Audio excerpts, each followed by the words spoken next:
আসসালামু আলাইকুম ওয়া রাহমাতুল্লাহ। বিডি মেথড লার্নিং স্কুলের পক্ষ থেকে সকলকে স্বাগতম। তো প্রিয় শিক্ষার্থীরা, আশা করছি দেশের যে যে প্রান্তেই আছো ভালো আছো। তোমাদের সকলের জন্য শুভকামনা। তো আজ আমি আলোচনা করব তোমাদের 10.2 উচ্চতর গণিতের যে অঙ্কগুলো কিছু বাকি ছিল সেগুলো নিয়ে আমরা কথা বলবো। তো এখানে আমরা 10.1 আলোচনা করেছি, সূত্রগুলো নিয়ে আলোচনা করেছিলাম। এখন 10.2 এর যে অঙ্কগুলো আছে এগুলো নিয়ে আলোচনা হবে। তো চলো শুরু করা যাক। সময় আসলে বেশি অপচয় করার কোনো দরকার নেই। তো এখানে আমরা 9 নাম্বার অঙ্কটা থেকে যদি বেছে নেই, যে 9 এর যে খ নাম্বারটা আমরা দেখতে পাচ্ছি 4 - 1/2x। হ্যাঁ, এটা কি বলছে? টু দি পাওয়ার 5 দ্বিপদী বিস্তৃতি অনুসারে এটা আমাদের প্রশ্নে বলে দিচ্ছে যে প্রথম 4টি পদ নির্ণয়। কয়টা পদ? 4টা। তো এখানে প্রথমে আমরা যদি মাইনাস দেখি তাহলে কি বলা হয়েছিল, যে আমরা এটাকে সাজায় নিব 4 প্লাস দিয়ে -1/2x, তারপর আমরা এখানে একটা দিব। তাহলে এখানে একটা a পদ, এটা b পদ।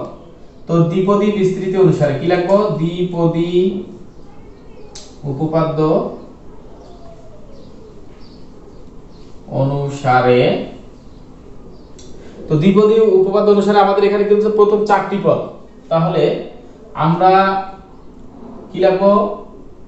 4 প্লাস 1/2x 5 ইকুয়ালস টু 5 সুস 0, তাই না? তারপর সবচেয়ে প্রথম পদের সবচেয়ে বড় পাওয়ার আর দ্বিতীয় পদের 0 থেকে শুরু, plus 5 choose 1 4 to the power 4, then -1/2x to the power 1, plus 5 choose 2 4 choose 3 আর -1/2x 2। কয়টা পদ হলো? 1 2 3, আর একটা লাগবে, তাই না? তাহলে 5 সুস 3 4 টু দি পাওয়ার 2, দেন এখানে -1/2x টু দি পাওয়ার 3। তো আমাদের যেহেতু আর বেশি নেওয়ার কোনো উপায় নেই, আমরা এখান থেকে ছেড়ে দিব। তো এখন আমরা কাজ করব, ক্যালকুলেটরে কাজ করে নিতে পারো। তো তোমাদের বলা হয়েছে যে এইটা শুধু থাকবে, এটা 1 হবে, এটা 1 হবে। তাহলে 4 টু দি পাওয়ার 5, তাহলে 4 টু দি পাওয়ার 5 আমাদের কত হবে? 4 টু দি পাওয়ার 5 ইকুয়াল 1024। এরপরে সাইন আমরা দেখতে পাচ্ছি, এই সাইডটা কিন্তু আমাদের মাইনাস আসতেছে, কারণ পাওয়ার যেহেতু 1। তাহলে -5 সুস মানে কি? এটা 5 হবে। আর 4 টু দি পাওয়ার 4, তাহলে আমরা 4 টু দি পাওয়ার 4 যদি লিখি, 4 to the power 4 256 R 1/2x। দেন পরেরটা অবশ্যই এটা মাইনাস হলে পরেরটা প্লাস হবে, কারণ যেহেতু পাওয়ারে প্লাস আছে। তো এখানে 5 সুস কত? 2 আছে। তাহলে আমরা 5 সুস 2 নিয়ে নিব। 5 সুস 2 ইকুয়াল 10 দিলাম। আর 4 টু দি পাওয়ার 3, তাহলে 64 ইনটু 1/4x²। দেন পরেরটা মাইনাস হবে। 5 সুস 3 কি হবে? 10ই হবে। 5 সুস 3 10 হবে। তারপর 4 এর উপর স্কয়ার মানে 16, আর এই মাইনাসটা প্লাসের সাথে গুণ হয়ে মাইনাস হয়ে গেছে। তাহলে 1 কত হবে? 8x³। এখন দেখো এক পদ পর পর কি হচ্ছে? মাইনাস প্লাস মাইনাস প্লাস, তাহলে এরপরে কি হবে? প্লাস। ওকে, তাহলে এটা আমরা কাটাকাটি করতে পারি। 128, তাহলে 5 × 8 = 40 64। তারপরে এখানে আমরা চিন্তা করি, এটাকে কাটাকাটি করি। 4 × 16 = 64, তাহলে কত আছে? 160 ইনটু এখানে আমাদের নিচে কত পাচ্ছি আমরা? x, এখানেও একটা কি দিয়ে দিব? x তার সাথে কি আছে x স্কয়ার, তারপর এখানে 8 দিয়ে দেখি ভাগ করা যাচ্ছে কিনা, 8 দুগুণা 16, সরি এখানে 2, তাহলে 10 দুগুণা কত 20 বাই হচ্ছে x কিউব।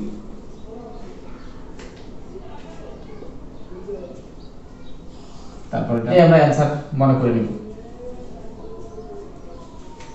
ওকে, তো আমরা এরপরে যেটা আলোচনা করব নাম্বার 10, অত্যন্ত ইম্পর্টেন্ট একটা অঙ্ক।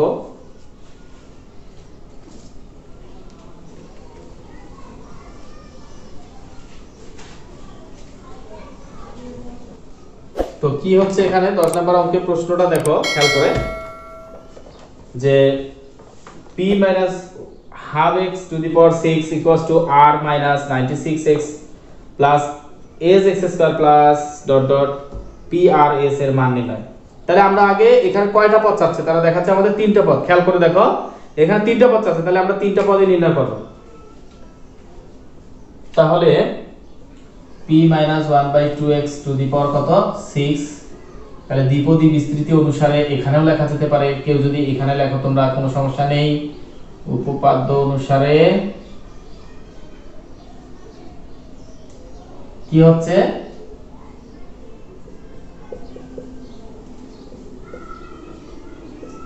six choose 0 p to the power 6 R minus half x to the power 0 plus 6 choose 1 p 5 then half x to the power 1। আর আমাদের একটা পদ দরকার 6 choose 2 p to the power 4 then minus half x to the power 2। এখন আমরা এরপরে আর নিব না, dot dot দিয়ে দিলাম। তো এখানে আমাদের 1 হবে, তাহলে কি থাকতেছে শুধু p to the power 6, পরেরটায় মাইনাসটা কিন্তু থাকতেছে, তাহলে 6 থাকবে, তারপর কি p to the power 5 আর হচ্ছে half x, দেন পরেরটা প্লাস হচ্ছে 6 choose 2, তো 6 choose 2 কত হবে 6 choose 2, তাহলে আমরা 15 পাচ্ছি, তাহলে আমরা এখানে 15 দিব, দেওয়ার পরে কি পাচ্ছি p to the power 4 আর 1/4 x স্কয়ার। এখন তো প্রতিটা পদে আমরা কি দেখতে পাচ্ছি, এখানে আমরা 1 এটাতে, দ্বিতীয় পদে মাইনাস পেয়েছি, তৃতীয় পদে প্লাস পেয়েছি, তাহলে পরের পদে কিন্তু স্বভাবতই কি আসবে মাইনাস আসবে। তো এখন আমরা এখানে p to the power কত পাচ্ছি 6, এটা কাটাকাটি করলে কত 3, তাহলে 3p to the power 5 তার সাথে কি x, এখানে কাটাকাটি যাচ্ছে না, তাহলে আমরা কিভাবে লিখব 15/4 p to the power 4 আর হচ্ছে x square minus dot dot. তো এখন ঘটনা হচ্ছে আমাদের চিন্তা করতে হবে, আমাদের ওইখানে কিন্তু বলা ছিল যে p minus half x to the power 6 equals to r minus 96x plus as x square, তার মানে তিনটা পদের সাথে মিল। তাহলে আমরা কি লিখতে পারি, প্রশ্ন মতে যেতে পারি, তাহলে এটা একটু মুছে দিচ্ছি। তো প্রশ্ন মতে আমরা যাব,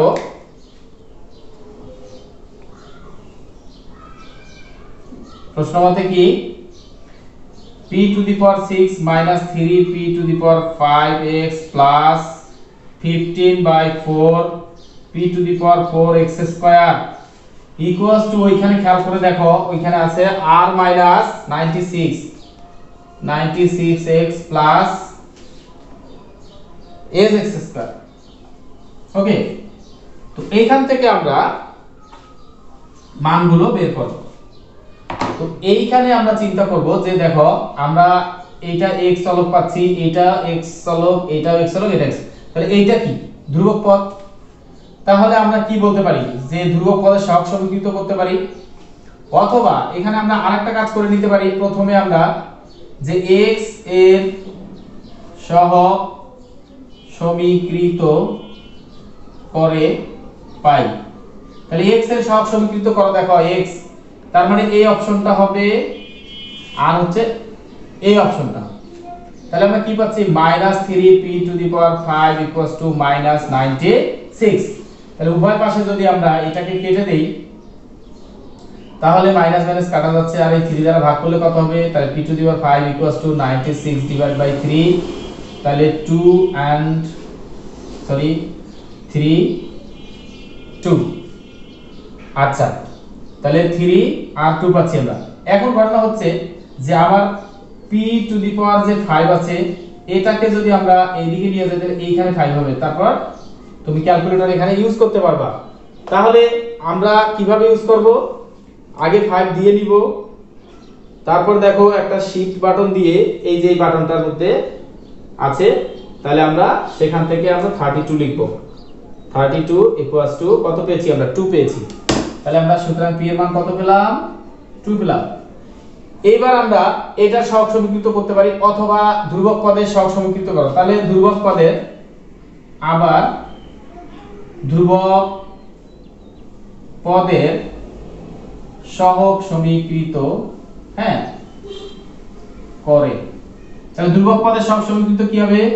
p to the power 6 equals to r, শুধু ধ্রুবক পদগুলো তাকাতে হবে, আর অন্য কিছু নেওয়া যাবে না। তো r এর আমরা r যদি এখন এই পাশে লিখি তাহলে 2 টু দি পাওয়ার কত হবে? 6, কারণ p এর মান 2, তাহলে কারণ আমরা এখানে যেহেতু পেয়েছি যে p ইকুয়ালস টু কত? 2 পেয়েছি। তাহলে সুতরাং আমরা r ইকুয়ালস টু কত পাবো? 64 পাবো। তাহলে এইটুকু একটু মুছে দিচ্ছি। দেখো যদি আমরা এরপরে x স্কয়ারের সহগ সমীকৃত করি তাহলে x স্কয়ার এর তাহলে আবার দাও, আবার x স্কয়ারের সহগ সমীকৃত করে পাই। তাহলে সহগ সমীকৃত যখন করব আমরা এবার x স্কয়ার বাদ দিয়ে যে অপশনটা সেটা লিখব। হ্যাঁ, তাহলে আমরা কি পাচ্ছি? 15/4 p to the power 4 equals to কত? s। তাহলে আমরা p এর মান যদি বসাই তাহলে 15/4 into 2 two the power 4 equals to s। তাহলে আমরা 15/4 ইনটু কত এখানে হচ্ছে 16 ইকুয়ালস টু s। তাহলে এটা কাটাকাটি করলে কত? 4। তাহলে আমরা s ইকুয়ালস টু কি বলতে পারি? 60। তাহলে আমরা দেখতে পাচ্ছি যে আমরা তিনটারে কি মান পেয়ে গেছি। তাহলে তোমরা অ্যানসারে কি লিখবা? যে s equals to p equals to r equals to যেটা হবে সেটাই।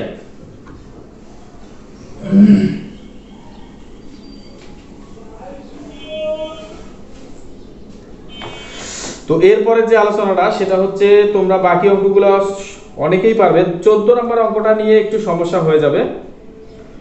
তো 14 নম্বর অঙ্কটা নিয়ে যদি আমরা কথা বলি যে 1 plus x/4 two the power n এর বিস্তৃতির তৃতীয় পদের সহগ চতুর্থ পদের সহগের দ্বিগুণ n এর মান নির্ণয় করো। তো এখন আমাদের এখানে থিঙ্ক করতে হবে। দেখো এই পদটার আগে বিস্তৃতি করতে বলছে আমাদের, তাহলে আমরা কি লিখব? 1 plus x/4 two the power n দ্বিপদী উপপাদ্য অনুসারে। তাহলে আমরা যদি তৃতীয় পদ বের করি তাহলে তৃতীয় পদ বের করব আমরা, বেশি দরকার নাই। হ্যাঁ, তৃতীয় পদ সমান। তো তৃতীয় পদ যখন লিখি আমরা তখন কি হবে? আমাদের n চুজ কত হবে? 2 হবে, ঠিক কি না? হ্যাঁ, আর প্রথম পদে 1 থাকলে কোনো চিন্তা করার দরকার নাই। আমরা এখানে চিন্তা করব যে এই পাশে মানটা x/4 টু দি পাওয়ার কি হবে? 2 হবে। এরপরে আবার কি বলছে তারা? তাহলে আমরা এখান থেকে আগে কাজ করে নিতে পারি। তাহলে কিভাবে কাজ করব আমরা? n ইনটু n মাইনাস 1, তারপর 1 into 2, then x square by কত? 16। তো এইখানে আমরা কি পাচ্ছি এখন? n ইনটু n মাইনাস 1, 16 দুগুণা কত? 32, আর এখানে x স্কয়ার। এবার যদি আমাদের বলছে চতুর্থ পদ, তাহলে আমরা চতুর্থ পদ আগে বের করি। তাহলে চতুর্থ পদ কিভাবে বের করব?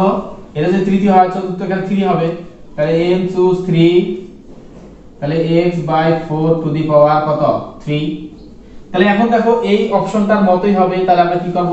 n ইনটু n মাইনাস 1, তারপর হবে n মাইনাস 2, তারপর 1 2 দেন 3, আর এখানে x to the power cube, x cube আর হচ্ছে 64।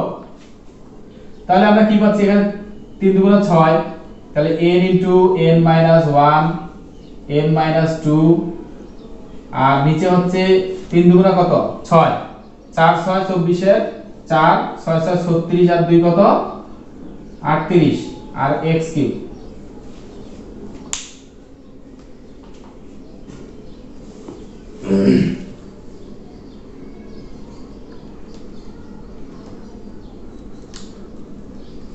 তাহলে এখন আমাদের প্রশ্ন হলো, প্রশ্নে বলতেছে তৃতীয় পদের সহগ চতুর্থ পদের সহগের দ্বিগুণ। তাহলে সহগ মানে চলকগুলো বাদ দিতে হবে আমাদের।